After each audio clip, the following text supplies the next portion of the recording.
Bonjour à tous, on espère que vous avez passé un excellent week-end. Le Mondial de l'Automobile de Paris est toujours au cœur de l'actualité de nos JT. Ne manquez pas dans cette édition notre visite de l'exposition L'Automobile et la mode et notre tour d'horizon des compacts.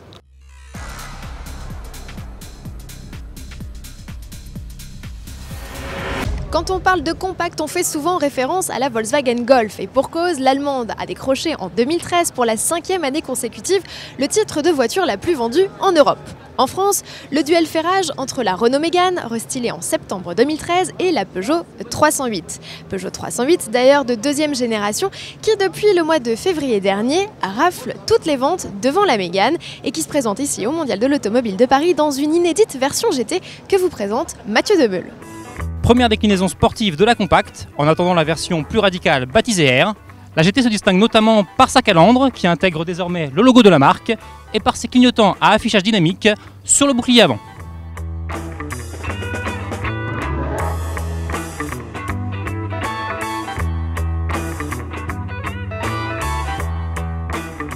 À l'arrière, le diffuseur noir laqué et la double sortie d'échappement révèlent le caractère sportif de cette 308.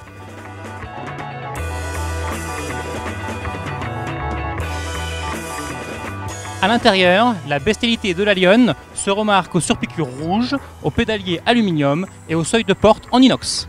Car oui, la 308 prend du muscle avec au choix un moteur 2 litres Blue HDI de 180 chevaux ou un 4 cylindres essence 1.6 THP de 205 équidés. Ajoutez à cela une assiette abaissée de 7 mm à l'avant et de 10 mm à l'arrière, des amortisseurs et un système de freinage spécifique, ainsi que la direction à assistance variable électrique, et vous obtenez une jolie concurrente au Golf GTD et GTI. Si les Allemandes sont plus puissantes, elles sont aussi un chouïa plus chères. Les tarifs de la 308 GT proposés en berline et en break démarrent à un peu plus de 30 000 € en essence et flirtent avec les 34 000 € en diesel. Du mazout pour une sportive, Ford y avait jusqu'ici résisté, mais l'arrivée de la Focus restylée a changé la donne et la version ST se voit désormais dotée d'un diesel de 185 chevaux. Un bloc déjà croisé au sein de la gamme et qui n'offre pas plus de puissance, il est ici simplement couplé à un châssis plus dynamique, à un amortissement plus ferme et à un différentiel électronique. Côté essence, le dit turbo de 250 chevaux reste au catalogue avec un 0 à 100 effacé en 6 secondes 5. Côté look, la Focus ST reçoit les nouveautés apportées en début d'année aux versions les plus sages avec calandre et optique remaniée. On remarque ici l'arrivée de quelques appendices supplémentaires qui décuplent son tempérament sportif. À bord, volant à méplat et siège baquet complètent la panoplie. La console centrale épurée de tous ses boutons et l'écran tactile de 8 pouces font également partie des nouveautés apportées lors du restylage. Côté tarif, le diesel est 1 500 € plus cher que l'essence avec un ticket d'entrée établi à 30 500 €, moins cher que les Golf GTD et 308 GT. Contrairement à l'essence, le mazout n'est soumis à aucun malus, lancement début 2015. Décidément, les compacts sportifs ont la cote sur ce Mondial de l'Automobile de Paris. Nissan, qui fait son grand retour sur le segment, n'a pas résisté au plaisir de nous montrer à quoi pourrait ressembler une version Nismo de sa Pulsar. Ça pue quoi? La Pulsar, revue de détail avec Mathieu Demeule. 8 ans après l'arrêt de la production de l'Almera, Nissan est de retour sur le segment des compacts avec la Pulsar. Pour ce comeback, le constructeur japonais a décidé de faire dans le classique côté design, en reprenant notamment la proue et la nouvelle calandre en V des X-Trail et Qashqai. Et que dire de l'arrière, copié-collé sur celui du crossover star de la marque. Peu surprenante par son style, la Nippon brille toutefois davantage par son gabarit. Avec ses 4,39 m de long, elle est en effet bien plus grande qu'une Golf ou qu'une Peugeot 308. Et son empattement, de 2,70 m, est le plus important de sa catégorie. De quoi lui garantir une grande habitabilité et gâter les passagers arrière.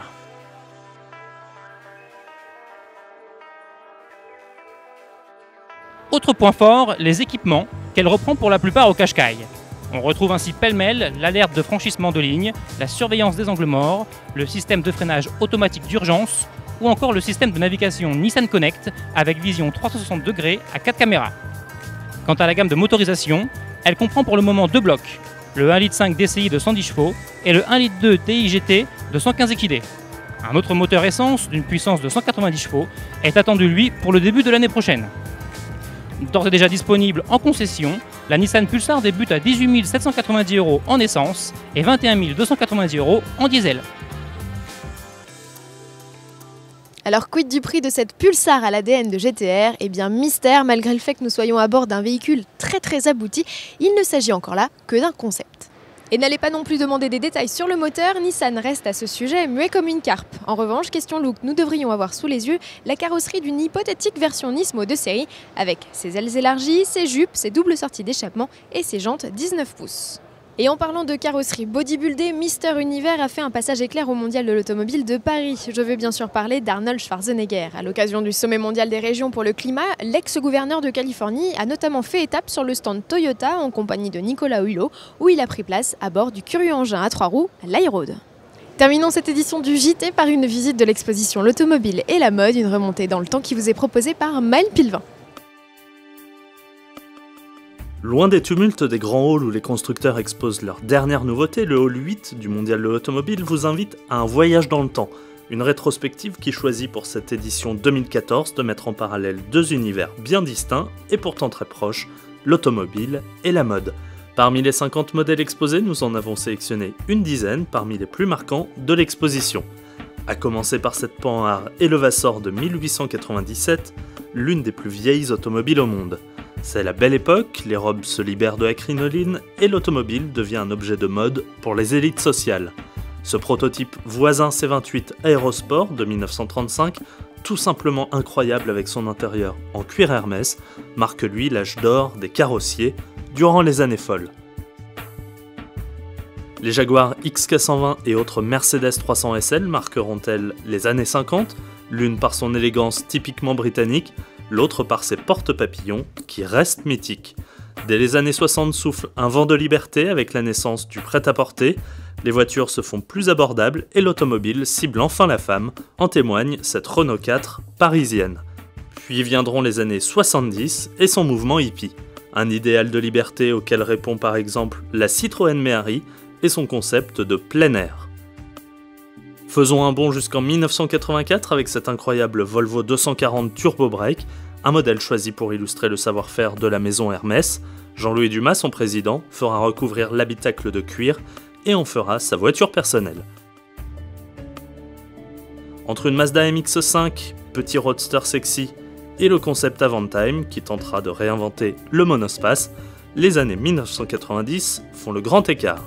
Pour terminer, le visiteur aura l'occasion de revoir quelques-uns des concepts les plus marquants de ces dernières années, le Renault Désir ou le Citroën Survolt. Une très belle mise en scène à retrouver dans le hall 8, pavillon où est également installé Harcourt. Le studio parisien, célèbre pour ses clichés en noir et blanc à l'éclairage si spécifique, expose de nombreux portraits dont ceux de pilotes de Formule 1. Mais Harcourt, c'est aussi des photos de voitures, comme nous l'explique Francis Dagnan, le président de Studio Harcourt, au micro de Maël Pilvin. Alors nous photographions des voitures quasiment depuis la création du studio et Cosette Harcourt, la fondatrice, elle-même était passionnée de voitures et roulait dans des voitures de sport. Les voitures sont pour nous des œuvres d'art, des sculptures pour beaucoup. Et en tant que telles, en tant que photographe, nous nous intéressons à la beauté de ces objets. Et nous aimons déceler la beauté et les voitures qui vont rester.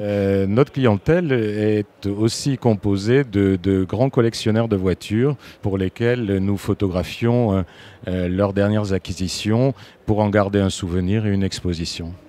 Ces clichés intemporels vous font rêver. Sachez qu'à l'occasion du Mondial de l'Automobile de Paris, Harcourt a installé un mini-studio dans le pavillon 8 pour vous faire photographier. Mais attention, ces portraits ne sont pas à la portée de toutes les bourses, excellence oblige. Malgré la réduction salon, il faut compter 800 € la photo. Info réservation à l'adresse ci-dessous. Nous, on se retrouve dès demain pour un nouveau JT en direct du Mondial.